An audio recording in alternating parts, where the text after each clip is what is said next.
クニペックスツール最強3点セットっていうことでね、軽くねパチンと音もなくスパスパ切れるっていう。これねめっちゃ速いんですよ。結構太いんですけど全然切れると。今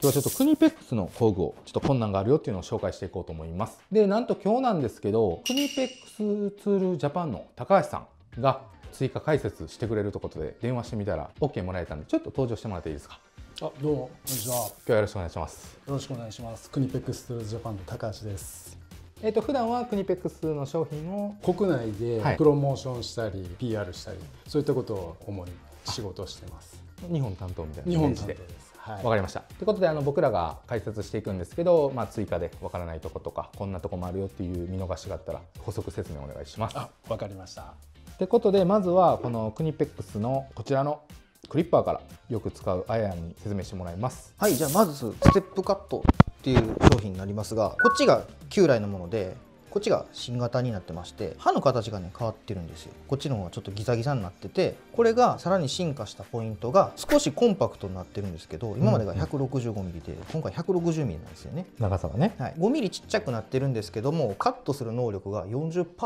軽減されてるらしくて、それをちょっと今日試してみたいなと思います。 40% 言うたらもうかなりやけどね。まあ約半分ですからね。ほんまなんかっていうのをね。はい。で能力的に50スケアってここに書いてあるんですけども、ドイツのケーブルの規格の50スケアらしいんで、日本とはちょっと新線のね太さがちゃうらしいんですよ。なんでちょっと今回は日本のケーブルという用意してみたんで、 CVT の22スケ用意してみました。これを切ってみたいと思います。でまず旧来の方ですね。これからいくんですけど、めっちゃ硬いねこれ。切れるけどしんどそうやね。でバーンっていう音を聞いても分かると思うんですけど、で 40% 軽く切れるって今回の新しい方のやつ。全然片手で軽くねパチンと音もなくスパスパ切れるっていう、これぐらい切断能力が上がってるんで、最近ちょっとね女性の電工さんとか増えてますし、男性でもね握力ねそこまで高くない人もいると思うんで、そんな人たちが太もも切るに、今まで太いの切ろうと思うとこんなでかいの持っていかなあかんかったと思うんですけど、これやったらもう 160mm なんで、腰道具のねサックにスポンとニッパーの代わりとか入るんで。そうです。刺してみますか。刺してみましょうか。大体こういうサックついてると思うんですけど、こういうとこにスポッと入るんで、だから持ち運びもね、軽いんで、すごく使えるやつやと思いますので、この商品僕もう一個いいなと思ったのが、この刃の形が特徴的なんで、これが効いてるんだと思うんですけど、そういえばギザギザなとこ見せてへんね。そうやね、ギザギザなんですよね。で今までのはよく見たことがあるような形ですよね。この刃によってすごく新線が細いタイプのケーブルあると思うんですけど、これを切って単車上げるとき、大体開いちゃうんですよね。どういう状況かというと、この旧来のやつでいくと、この切らないですけど、切ろうとしたらこういう感じでへしゃがるケーブルが潰れていくんで、すごく楕円っていうか平べったくなるんですけど、今回の刃の方でいくとこういう感じで刃が食い込んでいくんで、ほぼ丸に近い形でこのまま切れるので、剥いた時に先端がこうばらけずに丸に近い状態なので、端子が差し込みやすくなるんじゃないかなと思ったんですよ。では僕の方からこんな感じで終了とさせていただきます。ではこの後ちょっと高橋さんの方から補足説明してもらいますのでお願いします。それではですね、補足説明としてですね、このステップカットなんですけど、バリエーションがスタンダードのタイプの他に2つあります。1つは赤と青のグリップ、ご存知の方もいるかと思うんですけど、コンフォートグリップ、掴んだ時に疲れにくいっていうそういうタイプと、1000ボルトの絶縁タイプ、赤と黄色のグリップのタイプ、トータルで3つのバリエーションがあります。こちらのステップカットの補足としては以上になります。色が違うだけじゃなくて、そのグリップの握り具合もちゃうってことですか。そうですね。色が違うだけじゃなくて、グリップを握った時、こちらのタイプはただプラスチックコーティングしてあるだけなんですけども、もう一つのその赤と青のグリップのコンフォートタイプは、その赤と青のグリップの材質が違ってて、青い部分は柔らかく、赤い部分は硬いプラスチックを使ってるんで、衝撃といいますか、握った時に力を吸収するようになってるんで、そちらの方が好みの方も結構いらっしゃいますんで、そういうバリエーションを作らせてもらいました。ありがとうございます。そしてまた商品リンクの方とかまた概要欄、説明欄に貼っときますので、気になった方はそちら見てみてください。それまでです。僕が紹介するのはエルゴストリップ。僕もこう現場で愛用してるんですけど、ちょっとこれすごい道具なんで、ぜひ皆さんに紹介したいと思います。でね、形がまあこんな感じで、太い方と細い方が割れるようになってるんですけど、で、ここで挟むんですけど、細い方が 0.8 パイから 7.5 パイの線ですね。まあ LAN ケーブルとかこっちで向くかなって感じです。4.8ちゃうかったかな。あ、ごめんなさい、4.8。4.8から 7.5 パイ。で、こっちの太い方が8パイから13パイですね。で、ここで外装を向いて、こっちで新線向くみたいな感じで。あ、このね。はい。よく使う VCTF とか CV とかって結構向くの大変やったりするんですけど、これね、めっちゃ早いんですよ。いきますよ。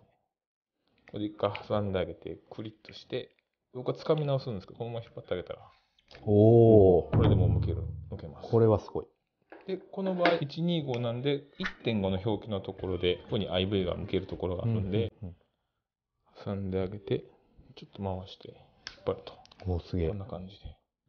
これ一つで外装も新線も一つで向けるんで、一個でいけますね。あれやね、僕、マーベルの125用持ってるけど、これでもうことするね。そうですね。で、今は VCTF 向いたんですけど、次はこの CV。ほうほうほう。これ結構動力板とか何十本ってなった時に、皮むいていくの大変やと思うんですけど。盤結の時にね、長めにね、はい。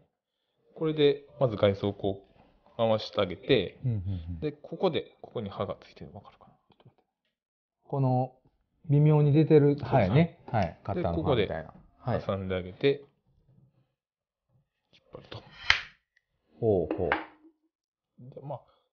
こっちで大概向けるんですけど、割らなくても、このまま剥いてあげると。で、硬い時とかはちょっとニッパーで挟んで剥いてあげると、こうパリパリパリって割れていくんで、もうちょっと細い線やと今も縦でも割れてたと思います。要するに僕ら電気屋が使うこれと同じようなことができるってことですね。そうですね。太い線はこっちの方が剥きやすい。細い CV とかやったら、これで外を割ってあげて、抜くって感じですね。新線の剥き方なんですけど、ここの中に見えるかな ?4、8、12、16って数字が打ってあるんですけど。なんとか。長さの表記になるんですけど。ストリップゲージがついてるよね。4、8、12。はい。4やったら4の線のとこで向くって感じで。なんで、ここ10についてあるんで、VA やとコンセント。ここに書いて12ミリ。ストリップゲージね。はい。ストリップゲージがついてあるんで、12のところに線に合わせてあげて、2ミリだと 1.5 でも 2.5、どっちでも向けます。まあ 2.5 の方が大きいんで安全かなと思います。で、合わせてあげて、パチッと。これでジャスト12ミリになっているんで、させてあげて失敗がないと。はい。で、このちっちゃい端子。これ125の端子ですか。が、だいたいここ4ミリなんで、これも一番手前の4のところに合わせてあげて、125。0.8 かな。で、挟んであげて、引っ張ると。で、ちょっと見にくいと思うんですけど、入れてみると、で、ちょうどぐらいの長さに、これかな。実際挟むと、下ちょっと透かせぐらいで。手当ててますか、ピンボケが。いいね。ちょっとできたらいいですけど。ほんなら、これちょっと握ってもらいましょうか。ということで、これ端子上げてみたら、まあこういう感じのぴっちりしたいいサイズかな。いい長さか。っていうことです。はい。で、普通の板型のワイヤーストリッパーとかやと、こう感覚で長さ向くんですけど、この場合、メモリがついてあるんで、全部同じ長さ、均等で向けるんで、失敗しないかなと思います。で、ロックがついてたり、これが解除で開くんで、しまうときはここ、カチッと開けてもらったら、この状態で収まります。腰道具に入れたり。こっちはもう自動で閉まってくれるんで、これ弱電屋さんにもおすすめなんですけど、結構 VCTF とかたまに使うときね、向きにくいんで、1個持ってたらめっちゃ便利な道具やと思います。はい。そしたらマスター2機のエルゴストリッパーを紹介してもらったんで、最後にね、高橋さんの方から補足説明してもらおうと思います。そしたらですね、補足説明なんですけど、右利き用っていう感じでこういう風に右で持って向いたりするんですけど、実はこれ左利き用っていうのも品番違いでありまして、どこが違うのかっていうと、この中向き用のこの出っ張りがですね、反対側についてるっていうような形で、左利きの人が右利きを持つとここ邪魔になっちゃうんで、左利き用は反対側にこの突起がつくような形になってます。あともう一つですね、なんでこんなへの字みたいに曲がってんだって思われるかもしれないんですけど、これですね、ちょうど握った時にこういう風に握りやすくなってるんですよ。でこれってドイツお得意の人間工学に基づいて作られてまして、このエルゴストリップなんですけど、2017年のですねデザインアワードドイツで賞を取ってます。そういったこだわったデザインの商品になります。次にね、これプレシストリップと言いまして、僕が待ち望んでいた商品というか、結構バン屋さんとかがね人気で使ってるんですけど、何がいいかと言いますと、他メーカーになって申し訳ないんですけど、これ僕が愛用している新鮮向きなんですね。でこれね 5mm からなんですよ、このストリップゲージが。最初の向き代が。そうなんですよ。で僕もいろんなメーカー一番短いやつ探して、マーベルが 5mm で他が 6mm とかなんですね。結構長いんですね。そうなんですよ。 5mm でやるとどうなるかというと、これぐらいの長さになっちゃうんですよ。これ125の電線でね、これを端子上げするわけなんですけど、ちょっと寄らなあかんな。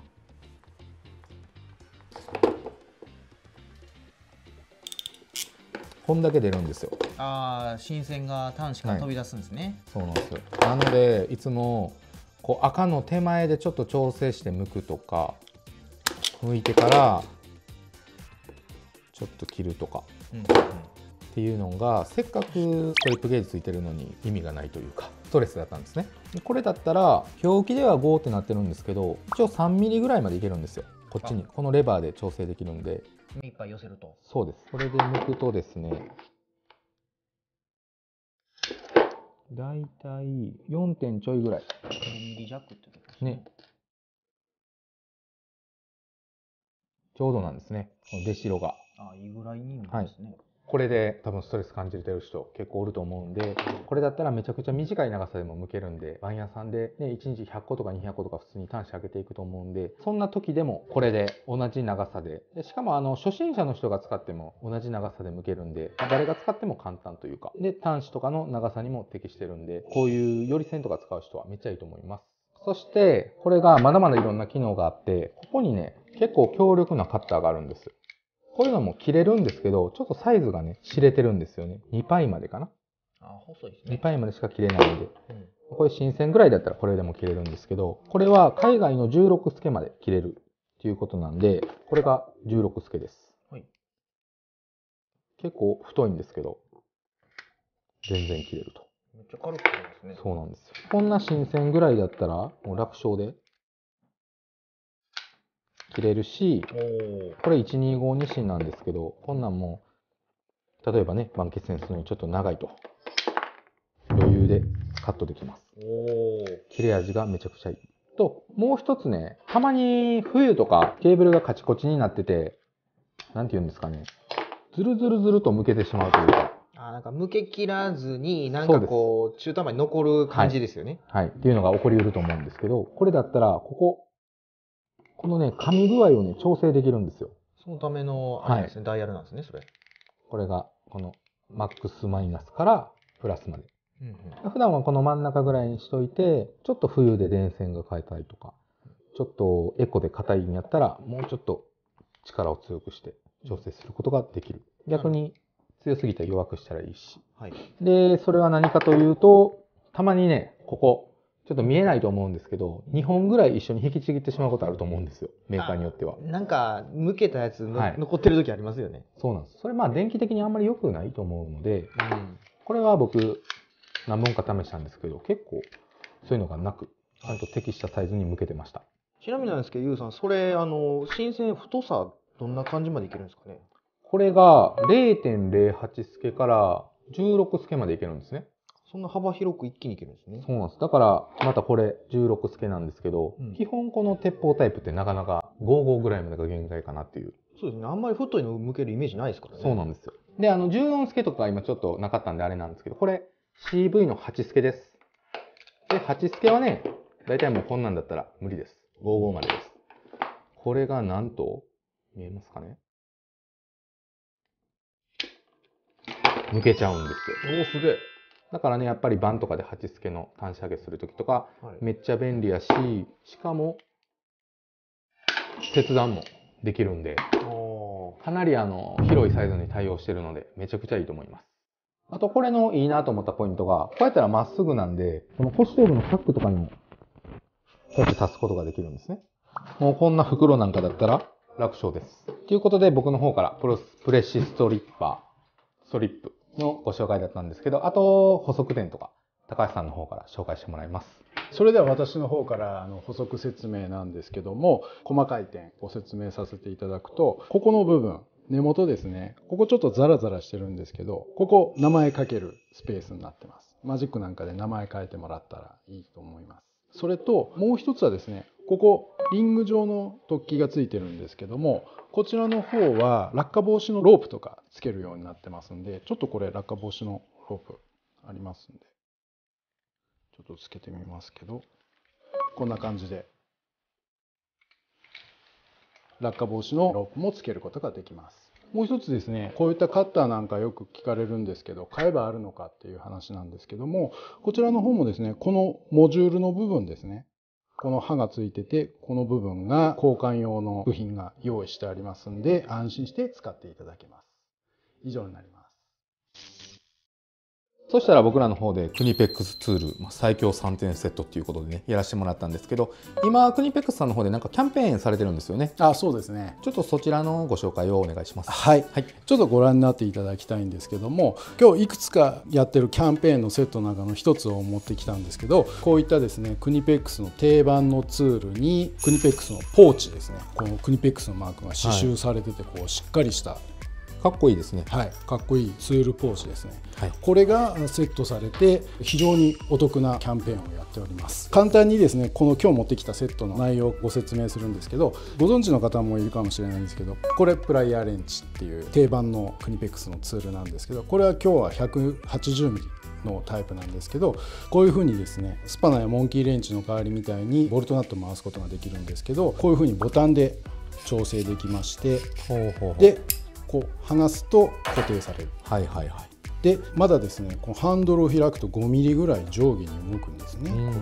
にちょっとこれデモなんですけども、セットもこういうふうに簡単なんですけども、普通のモンキーレンチやスパナっていうのはこういうふうに回したら一回全部引き抜かないとこういうふうに次回せないんですけど、プライヤーレンチの方はですね、こういうふうに口が開きますんで、こういうふうに全部引き抜かなくても早回しができる。こういう便利な特徴があります。もっとですね、いろんな特徴はあるんですけども、それはですね、クニペックスのホームページ見ていただいたら分かりますんで、こちらの方はちょっと簡単にご説明します。また貼っておきます、リンクね。そちらもっと見たい人は見てください。はい。それともう1点ですね、ツイングリップっていうこういう商品があるんですけども、こちらの方もですね、最近すごく人気があって、1年ぐらい前まではすごい品不足でですね、Amazon さんなんかでプレミア価格ついちゃってたんですけど、やっと安定して入荷するようになりました。これはですね、コンビネーションプライヤーみたいな感じで使えるんですけども、こちらの方こういうふうに5段階ボタンを押すことで開くことができます。ですので、こういうふうにですね、舐めてしまったようなネジですね、こういったものを前の側の掴む部分でこういうふうに掴んでギュッとしっかり回すことができたり外したりすることができます。それとこの5段階でですね、こういうふうにこうバッと開くことができますので、これ 22mm までいけるんですけども、そうするとこういう大きいサイズのナット、これわざとこう舐めちゃったような感じがしてますけど、こういったものもしっかり掴める。横でも縦でもそうですね、使えると。そうです。前で掴めるし横でも掴めるということでツイングリップっていう、そういう名前になってます。このセットですけども、定番の商品を買おうと思ってる方はですね、このセット買っていただいたらこのレアなポーチもついてきて、でこのポーチですね、だいたい2400円か500円ぐらいの価値がありますんで、すごくお得っていうことで、ぜひご購入いただけたらなと思います。で今ご覧になっているセット以外もですね、他に2つセットございますんで、またそちらの方もですね、皆さんの用途に合わせて選んでいただけたらと思います。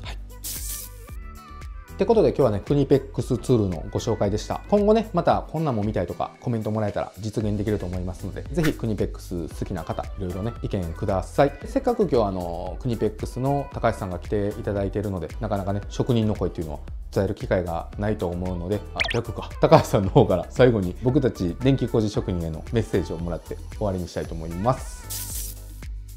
今日はですねいろいろな商品ご紹介させていただいてどうもありがとうございました。ご覧になっているですね電気工事士の皆さんに便利に使っていただけるような工具をですねクニペックスいろいろ取り揃えてますんで、ぜひですねまだ手に取ったことのない方手に取ってですね使ってみていただけたらと思います。またですね今年の3月3日から6日までですねドイツのケルンでインターナショナルハードウェアフェアっていうのがありまして、そこにクニペックス出展するんですけど、そこでまた新商品を発表すると思いますんで楽しみにお待ちいただけたらと思います。今日はどうもありがとうございました。はい、ありがとうございます。とりあえず面白くしたいです、電気屋を。